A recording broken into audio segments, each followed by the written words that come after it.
Magandang umaga po sa ating lahat.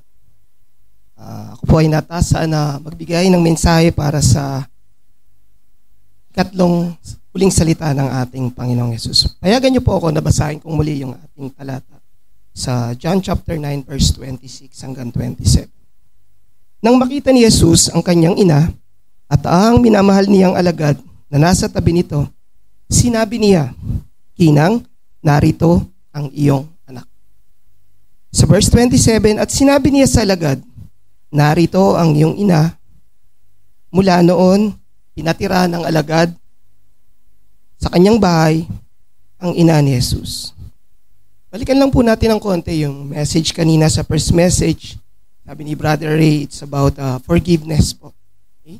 So, mahalaga po na patawarin natin yung mga nagkasala sa atin kahit na kuminsan iniisip natin na dapat hindi. Kasi masakit yung pinagawa sa atin. Meron tayong mga dinaanan. Pero mahalaga po, kaya nasabi ni Brother Ray kanina, na patawarin natin yung mga nagkakasala sa atin. Dahil sabi nga, hindi tayo patatawarin ng Panginoon kung hindi tayo marunong magpatawad. Tungkol sa pangalawa, ay tungkol po ito sa assurance ng salvation.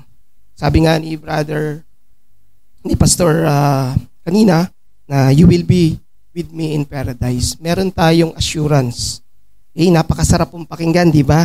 Nandito pa lang tayo sa lupa, pero meron na tayong place dun sa heaven. No? We are assured. No? Asiguraduhan po ito na meron na tayong place doon. Baka magkakasama tayo doon sa langit. No? So, napakasarap pong pakinggan. So, kagaya ng kriminal, nakasama ni Kristo sa cross during the crucifixion, inassure siya ng salvation. Although hindi pa nangyayari yon, pero meron na tayong kasiguraduhan dun sa mangyayari po. No? And yung third message po natin, ito po yung it's about love and care of Jesus Christ. Sa kanyang mother at dun sa kanyang disciple na si John. Okay? So makikita natin dito yung transition from eternal dun sa message at dito na po ay naging personal po ito. Personal na kay Jesus Christ po patungkol sa kanyang ina. The third message po, ito yung fulfillment ng law of the Lord, which is to honor our mother. This will be the message for today. Makikita natin sa dalawang verse na nabasa na nagbigay si Jesus ng dalawang instruction. Una, sabi niya, "Woman," sa English po, "Behold your son." Sa Tagalog po ito yung ginang, "Narito ang iyong ina." Ang ikalawa, yung "Behold your mother," narito ang iyong ina. May mga Bible scholar po na nagsasabi sa mga panahon na yon ay patay na po si Joseph at that time. Okay? Pero hindi po yung binanggit sa Bible. Ang huling record lang po ni Joseph ay nung 12 years old siya na merong feast dun sa Jerusalem at si Jesus ay hindi nila makita. Okay, for 3 days, hinahanap nila na debate pala dito sa mga teacher o yung mga doctor na Jewish law. Kaya maaring di siya nabanggit ni Jesus dito sa crucifixion niya. Makikita din natin dito yung mga disipulo, sabi nga ni Brother Ray kanina, takot na takot. Na-disperse lahat, sabi nga nila. At dahil sa takot nila na maparusahan sila dahil sa pangyayaring yon. Ganyan din si Peter, takot na takot. Sa takot nga niya, di ba, mayroong mga account pa siya na deny niya si Jesus Christ dahil sa takot. No? So, matinding takot ang naranasan nila nung mga panahon na yon. Okay. Sa Jewish tradition po, ang pinakamatandang kapatid o yung oldest son sa Jewish family ang inaasahan na magpo-provide para sa kanyang ina. So in case na maging balo o mamatay ang asawa, kaya si Jesus ang nagbigay ng instruction dito bilang pagganap sa responsibilidad ng isang mabuting anak. May gusto lang akong bigyan ng pansin sa umagang ito.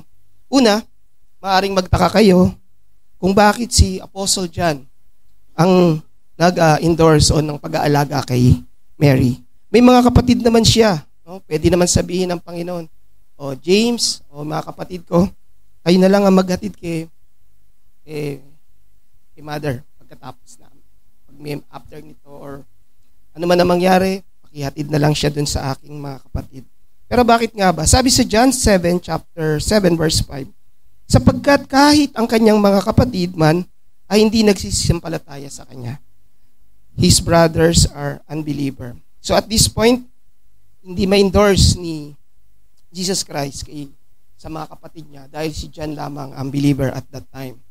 So aware sila na magiging role nila at alam nila na marami silang pagdadaanan bilang believer ni Jesus Christ. Pero later on mga kapatid, yung mga kapatid ni Christ, sila James, ay na-convert din later on. Ikalawang gusto kong makita natin dito sa mga talata ay yung tinawag na mother, si Mary, ni Jesus si Mary. Tinawag niya mother or woman. Tinawag niya rito. Hindi niya tinawag palang mother, kundi woman pala, sorry. Okay? So, sa Philippine culture, pag tinawag ni, halimbawa ni Ina, si Sister Babes na sasabihin niya babae, baka hindi ka na pauwi ng bahay na, di ba? O kaya si Bren ay sabihin niya ng si Sister Jazz, baka hindi ka nabigyan ng baon. Okay. Ngunit sa Jewish culture, mga kapatid, ito ay hindi ito ganon. No? Sa katunayan, may mga pagkakataon sa John chapter 2 verse 4 na binanggit din on the same word, pero on a different occasion, may kasalan at that time, binanggit niya din ito. Okay? So, nang maubusan ng alak, tinawag niya si Jesus Christ at sinabi niya nga na hindi pa niya time at that time. Okay? So, binanggit ito ng Panginoong Jesus. Ito ay, it may sound disrespectful po sa English, no? Or sa mga ibang culture, pero sa katunayan ito po ay high respect at merong affectionate mood. Dahil para sa mga babae at that time, kasi yung pong word na woman, ang translation po nun ay dear. Kaya meron siyang affectionate. Okay po. Okay. So makikita din natin dito sa gitna ng kanyang mga paghihirap, yung mga kasakitan na nadarama niya, sa pagkukutya sa kanya, naisip pa din niya, diba? Yung role niya bilang isang anak na alagaan at ipakita yung pagmamahal niya sa kanyang ina at alagad. Jesus made sure to keep the law of God by honoring his mother according to the 5th commandment, by making sure that she would be provided for. Christ even at the cross, during the suffering, Jesus continued to keep and fulfill the law in order to secure the perfect righteousness we need to stand before God. Sa mga bata ngayon, love your mother. Okay? Because it is the law.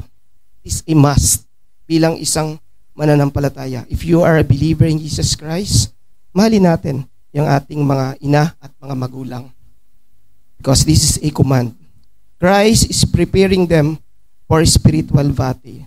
Spiritual battle. Okay, they will suffer because of Jesus Christ.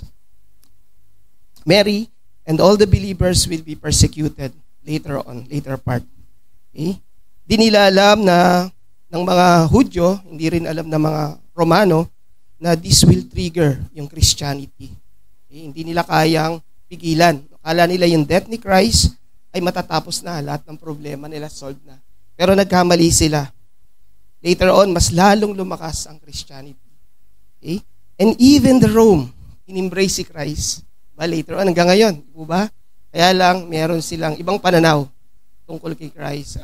They may take Christ as God, pero ang pananaw nila ay very weak.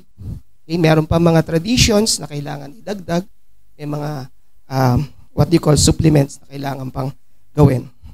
Okay, brothers and sisters, ano po ba ang dapat nating matutunan sa mga salita na ito? Sa mga talata na pinag-aaralan natin, ano ba yung encouragement sa atin bilang mananampalataya?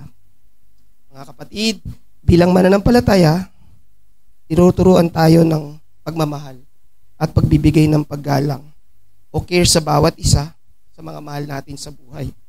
Even our co-believers. In this time, magpalakasan tayo bilang mga mananampalataya. Because every day, magkakaroon tayo ng mga spiritual battles. Okay. At even the mga co-believers natin, dapat natin tulungan pagka nangangailangan.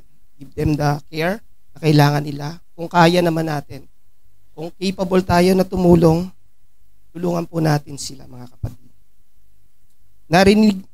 Mahirap kasi mga kapatid na maging Christian, di ba? Dahil binabantayan tayo sa mga mali nating ginagawa, di ba? Kaya nga ang bawat isa ay magtulungan. Narinig niyo ba yung statement na sinasabing, Christian pa naman yan, di ba? Masyado tayong lagi tayong tinitingnan. We are under scrutiny every day, di ba? Christ is clearly demonstrate us that even in the midst of suffering, kahit may pinagdadaanan pa tayo, we can still care for others.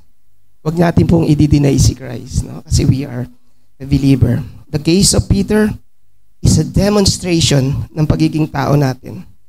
Christ warned Peter, no? Beforehand, sinabihan na siya, Peter, you will deny me 3 times. No? Napaka-vulnerable po ng ating faith. We need help, mga kapatid. Kailangan nating magtulungan. Kailangan nating magpalakasan sa bawat isa. Hindi natin kaya na tayo lang. Kung minsan sinasabi nga natin, magdadasal na lang ako, hindi na ako pupunta sa church. Minsan sinasabi natin yun Baka nga nasabi ko rin yun Di ba? Lahat tayo, we are prone po dito sa mga bagay na to. Kaya maganda, itong panahon na to ay magkakasama-sama tayo sa pagmamahal ng Panginoon at sa pagmamahal ng bawat isa. May mga Bible study po tayo. We are encouraging you as an elder na kayo po ay mag-participate dito po sa mga Bible study, mga core group po natin, at makipagtulungan po tayo or makikooperate po tayo. Maging bahagi po tayo, mga kaibigan, and prayer, mga kapatid, will help us a lot. Pag meron tayong pinagdadaanan, magdasal po tayo, mga kapatid. The life is short, brothers and sisters. Let us commit our time with the Lord. Let us pray. Heavenly Father, once again, maraming salamat po sa iyong grace. Makarating kami, Panginoon, sa lugar na ito at patuloy na sambahin ka namin. Tulungan mo kami, Panginoon, na patuloy kami magmahalan sa bawat isa bilang magkakapatid. Lahat ng ito'y dalangin namin, O Diyos, sa pangalan ni Jesus. Amen.